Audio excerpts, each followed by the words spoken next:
peut-être qu'il essayait de me dire des choses que je n'ai pas entendues. Peut-être qu'il a fait semblant d'être enthousiaste, étant donné mon enthousiasme. Heu, voilà. Donc je me suis dit de faire un peu gaffe à ce que je faisais et d'écouter un peu les gens, ce qu'ils avaient à me dire et de cesser de vouloir, dès le premier jour. C'est idiot. Les gens, ils ont besoin de se récupérer. Pas vrai qu'on passe, de la cellule au boulot en 2 jours, hein, c'est pas possible.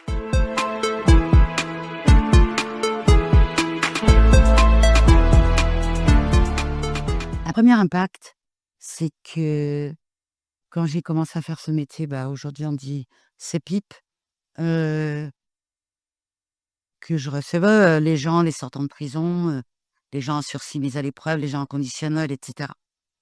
Heu, je savais déjà que j'avais eu de la chance dans la vie, mais alors là, ma pensée là-dessus, c'est décuplé, disons. Et le matin, tous les matins, je me levais en me disant: «Mais tu te rends compte la chance que tu as eue dans ta vie?» Voilà. Ça a beaucoup influencé ma vie. De me dire, ben, moi, je suis née du bon côté, de la barrière, si je peux dire. Heu, j'ai pas j'ai pas grandi comme, heu, la semaine dernière, j'étais à la santé avec des détenus à bavarder et ils m'ont dit un truc très juste, hein, malheureusement. «Dites-nous, madame, quand on naît au milieu de la délinquance et on grandit au milieu de la délinquance et la délinquance nous entoure toute notre vie». Et ben, je continue à me dire que j'ai eu beaucoup de chance, oui.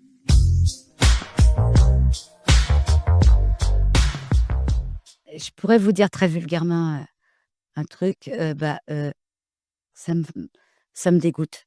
Ça me ça me met dans une colère noire. Enfin, pas toutes les injustices, mais l'injustice que vous appelez injustice avec un grand I, oui, ça me met en colère. Hem et je me dis que d'ailleurs, les valeurs de la République, heu, liberté, égalité, fraternité, en fait, je n'en vois qu'une qui surnage moi, c'est fraternité.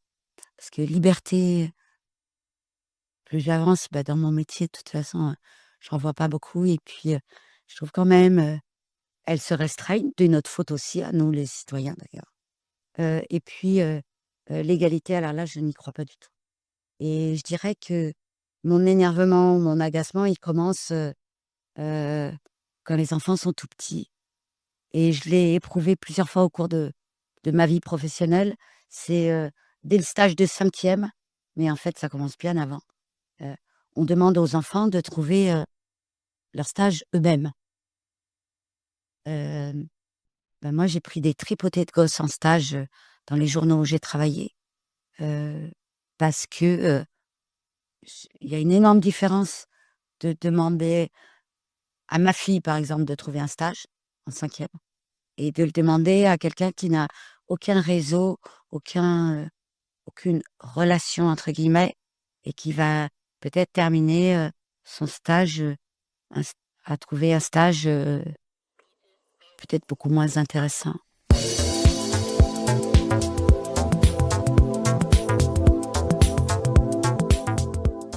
Derrière moi, bah, je m'occupe d'une famille, bon, peu importe, hein, mais heu, on m'a demandé à son grand frère, comme on lui avait demandé à elle, de trouver tout seul son stage de 5e. Évidemment, il l'a pas trouvé, heu et on a envoyé ma petite, là, faire, en seconde, tous les déposer son CV dans les pharmacies, chez les médecins, à la mairie, je sais pas où, dans tout le 93 pour trouver son stage. Elle ne l'a pas trouvé. Je l'ai prise en stage. Je veux dire, heu, je trouve que c'est l'éducation nationale a une grande part de responsabilité.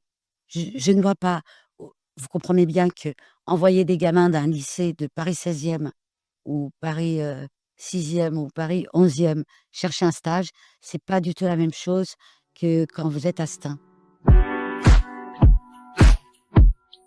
La justice, c'est un peu un théâtre quand même. C'est Ah non, mais c'est un peu un théâtre, c'est la vérité. C'est tous ces ornements, tous ces bon, c'est fait pour impressionner. C'est normal d'ailleurs. c'est bien que la justice impressionne, mais moi, je n'ai eu de cesse, dans ma vie de journaliste, heu, de me battre contre cette justice des comparutions immédiates. Je ne l'aime pas du tout. Heu, Elle est expéditive. Je me suis toujours dit, d'ailleurs, ici, il y a quelqu'un qui doit s'en souvenir, que j'ai emmené aux comparutions immédiates quand elle était petite, jeune, plus jeune, heu, à qui j'ai des tripotées de gamins que j'ai emmenés aux comparutions immédiates. Je leur disais: «Voyez, vous continuez vos conneries là, bah, vous allez être jugés comme ça». Heu, mais simplement, je savais très bien aussi que mes enfants, nos enfants, ne seraient pas jugés comme ça. Je ne laisserai pas ma fille jugée comme ça. Hem, je lui choisirai un avocat. Je voudrais être sûre qu'elle ait un très bon avocat. Heu, je voudrais être sûre que tout son dossier, tout ce qui peut être bon pour elle serait, sur le bureau du juge. J'aurais à cœur de tandis que j'en ai croisé, des tas de familles affolées, dans les couloirs des tribunaux, se paumant dans le labyrinthe, arrivant trop tard, les débats sont clos, avec un avocat commis d'office qui peut être extraordinaire, comme il peut être, heu, moyen, comme il peut être carrément nul. Heu et malheureusement, ça arrive souvent. Bah, vous savez, finalement, on en revient toujours à cette phrase, «Mieux vaut être riche et bien portant que pauvre et très malade». Mais c'est oui, si la vie était aussi simple, exactement.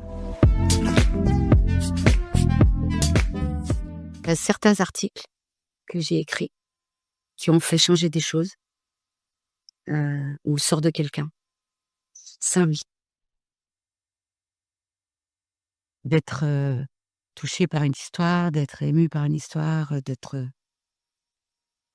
ou révolté, hein, parce que, c'est souvent la colère qui m'a poussée à écrire. Enfin, je trouve que la colère, dans la vie, c'est un très bon moteur quand on sait, la gérer. Mais moi, non seulement, oui, je peut-être pas toujours je sais la gérer, mais j'ai la chance d'avoir, des débouchés à cette colère. Quand j'étais journaliste, quand si quelque chose me mettait en colère, heu, bah, je pouvais écrire à ce propos et montrer pourquoi c'était normal d'être en colère à cause de ci ou de ça. Et j'ai aussi appris, dans les journaux où j'étais, à me battre pour faire passer les sujets qui me concernaient, dont je vous ai parlé tout à l'heure, bah, par exemple les sans-logis, c'est un truc qui me rend dingue que des gens n'aient pas de logis. C'est c'est c'est quand même un des trucs les pires au monde et un des trucs les plus rassurants au monde, c'est d'avoir un toit au-dessus de la tête, d'être chez soi. Heu La prison, c'est un sujet qui m'a toujours, beaucoup concernée. Hem, j'ai même j'étais avec une collègue quand, l'appel, je me souviens, l'appel a été institué, a été voté pour l'appel des cours d'assises, pour les crimes, et j'avais les larmes aux yeux. Et elle m'a dit: «Mais qu'est-ce que tu as? Tu es débile ou quoi?» Je dis: «Beh, on voit que ça fait pas des années que tu ne vois pas les dégâts qui sont causés par le fait qu'on ne peut pas faire appel des cours d'assises, alors qu'on peut faire appel d'une contravention». Heu, j'ai failli la claquer sur là et voilà, c'est il y a des choses dont on est fier, oui, dont je oui, des articles que j'ai faits dont je suis fière. Bah, oui, quand j'étais CPIP, bah, je voyais beaucoup de sortants, évidemment, beaucoup de sortants de prison, des gens en sursis. D'abord, c'est un métier qui rend très humble parce qu'on pense, à plusieurs reprises, je me suis totalement trompée. C'est-à-dire, j'ai reçu, des jeunes gens qui sortaient de prison, heu et je me suis trouvée sensationnelle, vraiment géniale. Parce que dans la journée, je me souviens d'un gamin, il sortait, je lui ai trouvé dans la journée un boulot, un vélo pour s'y rendre et une chambre où se loger. Je lui ai plaqué avec enthousiasme, sur lui, la solution qui à moi m'allait et peut-être qu'il essayait de me dire des choses que je n'ai pas entendues. Peut-être que Il a fait semblant d'être enthousiaste, étant donné mon enthousiasme. Heu, voilà, donc je me suis dit de faire un peu gaffe à ce que je faisais et d'écouter un peu les gens, ce qu'ils avaient à me dire et de cesser de vouloir, dès le premier jour. C'est idiot. Les gens, ils ont besoin de se récupérer. Pas vrai qu'on passe, de la cellule au boulot en 2 jours, hein, c'est pas possible. Bon, j'ai toujours été, déglinguée par ces audiences de comparution immédiate ou d'aussi loin que je me souvienne, heu, j'y suis allée. Quand j'étais étudiante, quand j'étais, CEPIP, heu et quand j'étais journaliste et donc l'observation de ça, heu, elle n'est pas à l'avantage de la justice, mais je dirais, à l'avantage de l'organisation de la justice. Parce que, bah, les juges se croient obligés de juger, dans les grandes villes, parfois jusqu'à 3 heures du matin. Heu, mais de la part d'un magistrat, je trouve ça anormal. Il devrait s'arrêter. Il y a une circulaire qui le permet. Ils ils continuent, l'audience en ayant l'impression de faire bien leur travail. Or, forcément, ils le font très mal. C'est impossible de juger dans de bonnes conditions des êtres humains, de même que ces êtres humains, c'est impossible pour eux de se défendre, pour les avocats de plaider. Tout le monde est dans un état, d'épuisement total. Les journalistes aussi, hein. Si j'en ai marre à 3 heures du matin de prendre des notes, on en a et pourtant ça continue comme une machine infernale. Je trouve que, les magistrats devraient, comme le permet la circulaire, à 20 heures dire: «Bah, écoutez, non, c'est trop tard maintenant. On lève le camp». Le parquet demande, «Bah, écoutez, oui, mais il y a des gens, on va devoir les relâcher». Les relâcher, allez, tant pis. Et ça a été fait à Lyon il y a, je dirais, une vingtaine d'années. Les magistrats ont fait ça 3 jours de suite. Ils se sont levés, ils sont partis et au bout de 3 jours, le parquet a choisi d'autres voies de poursuite, des poursuites alternatives. Il y a la prison de Perpignan. Là, je me suis dit: «Là, tu touches le fond de ce que j'ai vu d'infect». Heu et après notre passage, ça s'est arrangé et ça c enfin, vous voyez, c'est pas, tous les ans, je suis entendue à la commission des lois de l'Assemblée nationale et tous les ans, la dame du Front national me pose les mêmes questions. Avec votre salaire indécent, votre budget monstrueux, votre bilan dérisoire, vous ne servez à rien. Ou à quoi servez-vous? Et tous les ans, je lui ris au nez et je lui dis, «Bah, ce qui vous paraît dérisoire à vous comme bilan, c'est pas dérisoire pour les gens qui sont enfermés. Quand on est détenu, que la bibliothèque soit ouverte plus longtemps, que la nourriture arrive chaude en fin de couloir, qu'il y ait plus à manger, que ce soit meilleur, qu'on répare la cuisine parce qu'elle est dégueulasse, qu'on nettoie les abords de la prison de Perpignan parce que c'est immonde, que si, que ça, pas mauvais. Le truc sur lequel je chute, c'est la surpopulation et ça me rend folle et je voudrais tellement y arriver. Voilà, je peux vous dire.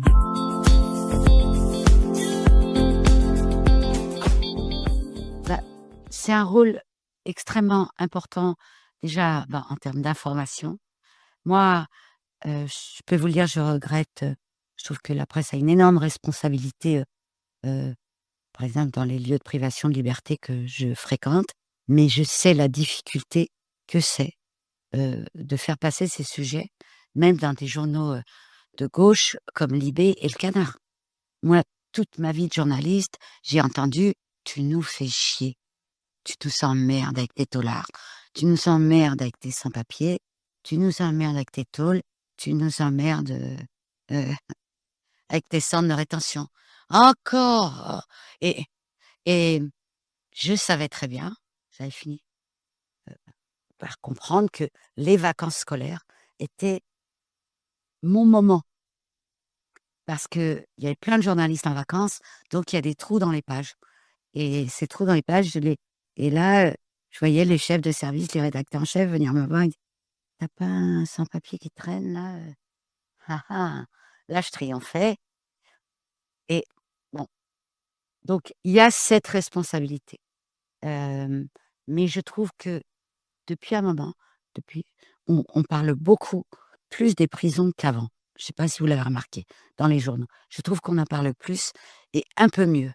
Malheureusement, il y a cet autre côté qui fait que sur les faits divers, ce qu'on appelle les faits divers, par exemple, heu, ce Tao qui a, tué apparemment la jeune Philippine, dans le bois de Boulogne, heu, quand j'ai vu ça, je me suis dit: «Merde, on repart pour une séquence», voilà. Et je pense que dans les cellules, tout le monde s'est dit ça aussi et on s'est tous dit ça. Tous ceux qui connaissent cette façon de réagir à un fait divers, une loi, heu, de réaction, nos gouvernants, croyez qu'ils savent pas que c'est très mauvais d'enfermer les gens dans ces conditions-là, au milieu des vermines à 3-4 par cellule, 23 heures sur 24? Et le tout alors qu'il se passe en prison des choses formidables. Des tas de gens qui viennent donner leur temps pour des activités. C'est dans la loi, putain, c'est marqué dans la loi. La lo la prison, la vie dedans doit se rapprocher le plus possible de la vie du dehors. Est-ce que c'est le cas? Vous trouvez que c'est normal que les gamins que je croise dans les coursives, ils me disent: «Madame, on vous a vu sur Combini» et que moi je me marre avec eux et que je dis: «Ah ben monsieur sur Combini, c'est pas possible, c'est pas la télé» et qu'ils me disent: «Hein, hein, hein, madame» et qu'ils aient tous leur portable, dans leur cellule alors que nous on prône qu'il y a accès à internet. Comment vous voulez faire les démarches? Comment vous voulez ne pas être perdu? Comment vous voulez faire vos démarches avant de sortir si vous avez pas accès à internet? Et comment vous voulez comment vous voulez passer des coups de fil à votre famille? Ensuite, chez nous, vous êtes 3. Comment comment quel espace d'intimité on vous réserve? Quand vous voulez descendre faire pipi la nuit, vous tombez sur le mec qui est sur le matelas en dessous. Comme moi, j'ai vu à Tarbes un monsieur de 81 ans, il dormait sur un matelas par terre, au milieu des cafards. À Tarbes, il dorment tête bêche dans un vous savez ce que c'est qu'un lit de prison? Plus pas dormir par terre à cause des vermines. Est-ce que c'est normal, heu, que les médecins des prisons nous appellent pour nous dire, «On est obligé», il y a 30 à 40 des rendez-vous médicaux à l'intérieur de la prison qui sont annulés parce qu'on n'a pas les surveillants pour nous amener les détenus, parce qu'il y a trop de détenus et pas assez de surveillants. Est-ce que c'est normal que, on les détenus aient beau s'inscrire à toutes les activités qu'ils veulent, ils y ont accès, heu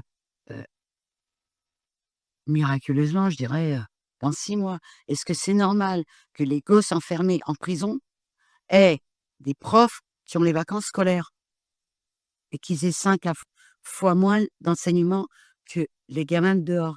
Vous savez sur combien de mises de l'éducation nationale je suis tombée, à part une qui savait de quoi il s'agissait, qui m'a dit: «Oh mon Dieu, mais c'est très grave. Oh là là, vous m'apprenez ça. Ah ben, on va voir comment y remédier» et que rien du tout ne se passe. Est-ce que enfin je pourrais en parler, 20 ans. Donc, voilà, c'est absolument nul et tout ça parce qu'il y a des discours démagogiques. J'en viens à la deuxième partie de votre, question. Pourquoi? Parce qu'il y a des discours démagogiques qui se tiennent en se disant à nos concitoyens: «Sont pas prêts». Parce que moi, il y en a plein des parlementaires qui viennent me dire: «Mais oui, vous avez raison, simplement on ne peut pas». Mais on ne peut pas pourquoi? Pourquoi? Parce qu'on ne tient pas aux citoyens des discours normaux, leur dire: «Les gens vont réintégrer la société». Il s'agit qu'ils le réintègrent dans un autre état que celui dans lequel on les fait sortir actuellement. C'est très étrange, c'est d'autant plus étrange que on a beau multiplier les colloques, vous savez, je crois que là, je suis au bord de me taper, le 250e colloque de ma vie sur la surpopulation carcérale. C'est quand j'étais journaliste, à la fin, j'y allais plus. Maintenant, je suis obligée parce que, j'y tiens la parole. Enfin, tout le monde sait ce qu'il faut faire. Heu, hem et il faut commencer par se poser la question cruciale qui est: «Qu'est-ce qu'on attend d'une peine? Qu'est-ce qu'on attend de la prison?» On attend, pour moi, en tout cas, qu'elle punisse quelqu'un qui a fauté, bon, OK, OK. heu, qu'elle le mette à l'écart un temps, d'accord, peut-être je cherche même pas à discuter ça, mais c'est le reste que je discute. C'est dans quelles conditions on fait vivre les gens en espérant qu'ils sortent meilleurs.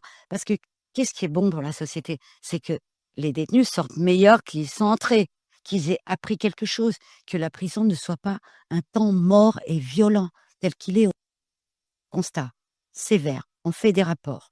On dit: «Là, ça va pas, ça va pas» et surtout, alors là, je vous parle de la surpopulation parce que pour le reste, il y a des choses qui s'arrangent sur notre passage. Hem Et puis, je ne recule pas devant le fait de faire des articles 40, vous savez, c'est-à-dire, ce que tout, fonctionnaire a le devoir de faire quand il voit des choses, se commettre sous son nez, ou qu'il a connaissance de délits, des violences sur les surveillants, à Tarbes, je sais pas, enfin, ça nous arrive assez souvent d'en faire. Mais, voilà, l c'est ce qui m'énerve, c'est de ne pas être entendu sur la surpopulation et que je pense qu'on tient aux citoyens des discours qui ne sont pas d'équerre. On leur dit des choses moi, j'en veux beaucoup aux élus de la République, qui réclament plus de prison, alors qu'ils vont en prison voir. Là, j'ai vu Eric Ciotti, il est sorti de la prison de Nice. Il a dit: «C'est horrible». Bah oui, c'est horrible et après? Il dit: «Il faut construire des prisons». Et moi, je veux bien, heu d'abord, je suis contre, mais ça, c'est peu importe, ma pensée, enfin, c'est un peu notre doctrine quand même. On dit: «C'est idiot parce qu'à peine vous les remplirez vous les aurez construites qu'elles seront remplies». Ensuite, il y a 15 000 places qui ont été promises en 2017, 5 000 sont 6 000 sont sorties de terre, heu et encore, le ministre de la Justice, Éric Dupond-Moretti, a inauguré fin 2021 une prison promise par Michel Alliot-Marie en 2008.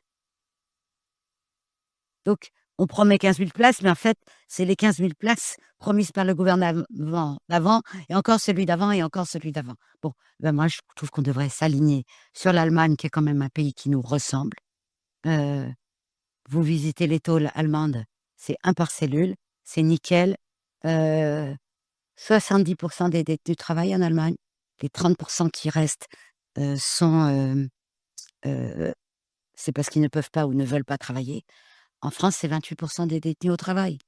Ils ont 20 millions d'habitants de plus que nous et 20 000 détenus de moins, parce qu'ils croient aux peines hors les murs. C'est ça qu'il faudrait qu'on se mette dans la tête en France. Quand on est puni par la justice, il y a une il y a différentes gammes de punitions et il n'y a pas que la prison et voilà. Il y a, les chantiers extérieurs, il y a, le TIG, il y a, heu, le bracelet,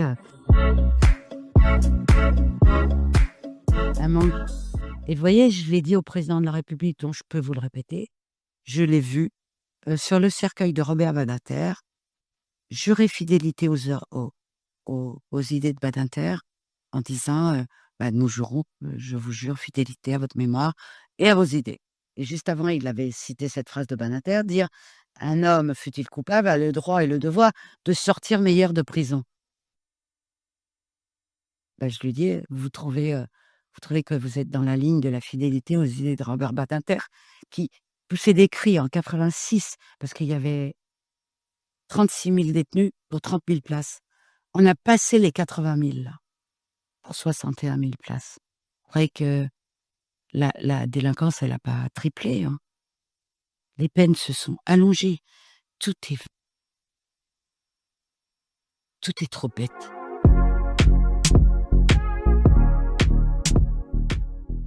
Exactement, exactement. D'ailleurs, j'ai repris des chroniques, judiciaires, du début des années 1900. Pour moi, c'est de la culture aussi, hein. Bah, vous verriez la violence, heu, eh, il y a énormément de violence et je crois qu'on s'est habitué, pendant des années, où on a tendu vers, la non-violence de la société et je sais pas si ça j'aimerais beaucoup. Là, il me semble qu'elle s'aggrave, mais, je crois qu'il y a une hausse des homicides et tentatives d'homicide, mais pas de la délinquance de rue. Heu, J'aimerais qu'on tende vers moins de violence. Je ne sais pas si c'est possible parce que on revient au début, l'inégalité des chances, elle met en colère et ne pas sortir meilleur de prison et ne pas apprendre des choses. Peut-être il y a 12, on en revient là. Il y a 12% d'analphabètes en prison. Pourquoi ils rentrent analphabètes? Ils en sortent analphabètes. Qu'est-ce qu'on attend de la peine? Euh, et ça, c'est pour moi, en fait, en ce moment de ma vie, il y a que ça qui m'intéresse. Je trouve que quand on a le culot de prendre le boulot que j'ai aujourd'hui, faut y aller à 200%.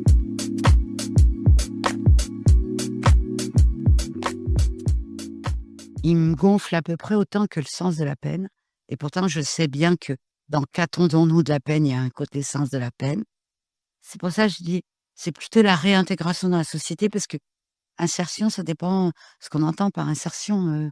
Il y a des gens, qui sont des gros truands et qui sont très insérés, hein.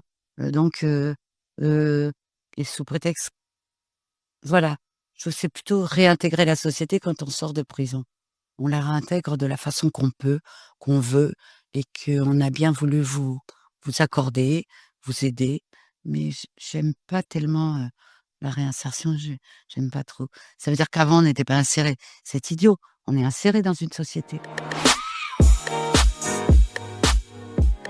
Hem, j'adore le cinéma, j'adore la peinture. Mais, j'ai une définition. La culture, à mon avis, ça ne peut faire qu'élever les gens et leur faire penser, leur faire voir les choses autrement, de même que l'art. C'est très important. J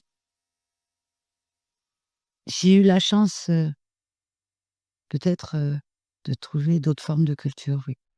Le journal. Par exemple, j'adore lire les journaux et j'adore les faits divers. Pour moi, c'est une culture aussi. Oui, c'est une culture parce que ça me force à réfléchir à comment ça a pu arriver, qu'est-ce qu'on aurait pu faire pour l'éviter et qu'est-ce qu'il faut faire après?